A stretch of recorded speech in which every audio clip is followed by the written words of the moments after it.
You're about to see Genesis chapter 32 in a new light with new glasses in a way that many of you have never seen it before. This is where Jacob, the grandson of Abraham, finds himself in a life-changing physical and spiritual encounter with God himself. You're also going to see a shadow of the ministry of Christ. This chapter highlights the themes of struggle, persistence, and transformation. So sit back, relax, and enjoy this captivating story. Our story begins with Jacob, who had fled from his brother Esau many years ago after deceiving him. Now, after acquiring great wealth and prosperity, Jacob decides to return to his homeland. However, the thought of facing his brother fills him with fear and anxiety.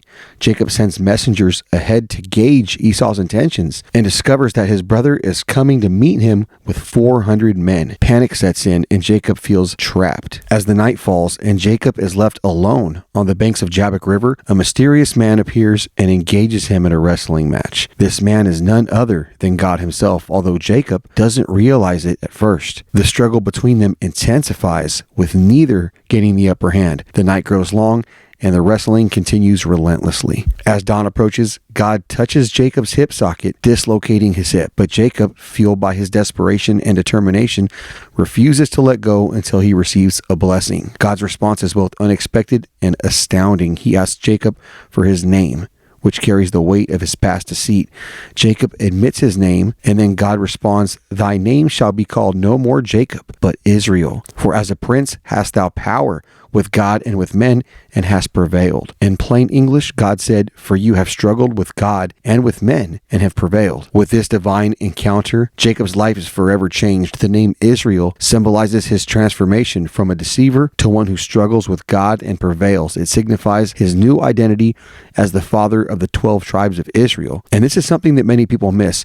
As a Christian, you become a part of Israel when you give your life to God. Just as Jacob became Israel, we spiritually become a part of Israel when we belong to Christ. And if ye be Christ's, then are ye Abraham's seed and heirs according to the promise. Whether you are an Israelite by blood or a Gentile, you were not born spiritually an Israelite. You become an Israelite when you accept Christ. In Revelation chapter 21 and verse 12, the 12 gates of heaven have the names of the 12 tribes of Israel written upon them. The only people who enter those gates are those who become spiritually one of the children of Israel. And who is the king of Israel? The king is Christ. Now Jacob himself realizes that he has wrestled with God and yet survived. Overwhelmed and humbled, he renames the place Peniel, meaning for he has seen God face to face and lived. In Genesis 32, there are several parallels and symbolic elements that highlight significant themes and foreshadow future events. One is the parallel of the two camps. In the first couple verses, Jacob is returning to his homeland, Canaan, with his family and possessions. Now listen closely. Canaan represents heaven in the Bible. Jacob is a representation or a foreshadow of Christ. He divides the people into two camps. Are you following? Think of the wheat and tares. He divides the camps into two groups. This parallels the future division of the people in the end times.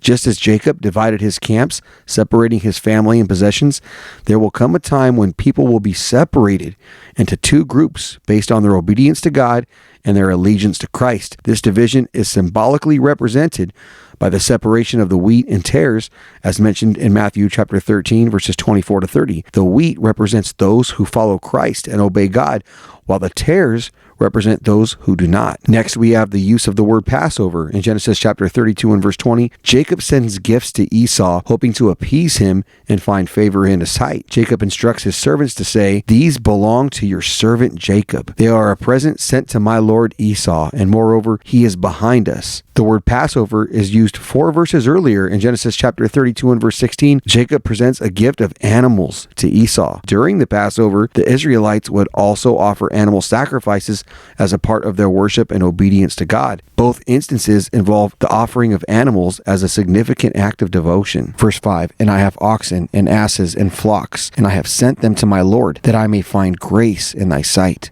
It's also a significant event because in the book of Exodus, the Passover is coming up. In the Passover, the Israelites marked their doorposts with the blood of the lamb.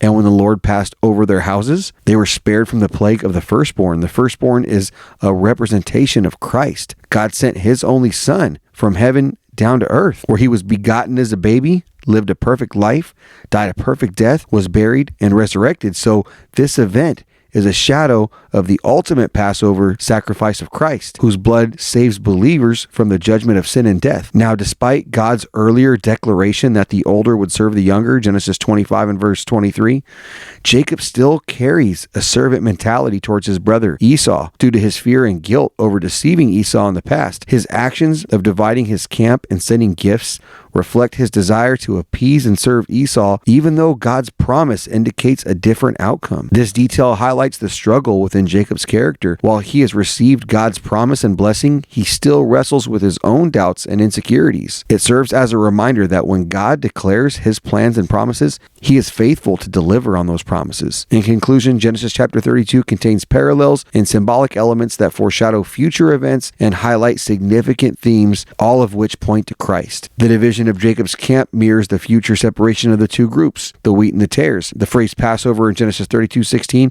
foreshadows the future event of the Passover in Exodus. Jacob's servant mentality, despite God's promise, reflects the struggle within his character and reminds us of what we will experience when our faith is tested. And the answer to overcoming is to believe the promises of God. Keep your eyes on Christ. These connections remind us of the ongoing struggle between obedience and doubt, and the ultimate separation between those who follow God and those who do not. And there we have it, the captivating narrative of Genesis chapter 32, where Jacob wrestled with God. Just as Jacob clung to God and received a blessing, we too can find strength and blessings when we have the perfect faith of Christ within us and never let go of him. Join me in the next video as we uncover more hidden treasures going page by page through the Bible. Don't forget to hit that notification bell and share this video with your friends. Stay blessed and keep seeking the truth. Thank you for watching.